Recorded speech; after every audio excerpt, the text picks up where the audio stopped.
right, so you mentioned Sterling Dixon. Let's start with him of the four guys we've already mentioned. 4-star linebacker. He's from Mobile, plays at Mobile Christian. Alabama commit. On3's prediction machine, which I'm not exactly sure how they do this, but it's still fun to look at. The Bama commits at 62.8% to Bama, and then Auburn's 34.5%. They throw 1% to LSU. Right. But in his most recent visit, he's got a quote saying that Auburn's making it hard to just sign with Alabama. It's like, how can you just say that if you're not like legitimately interested?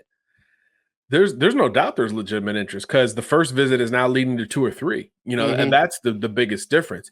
And that's why these visits are so well covered, because they really are the gateway for change from a recruiting perspective. And look, before Sterling picked Bama a couple months ago, LSU was the other school that was kind of getting the sneaky buzz. It was like, hey, if he doesn't go to Bama, watch out for LSU, maybe Georgia. There was no mention of Auburn in December and in January. But now here's Auburn clearly in either pole or even position to Bama or a strong second place in just a couple of months. Again, you can't emphasize that enough, because Sterling Dixon's already talking about having difficulty signing, and it's March.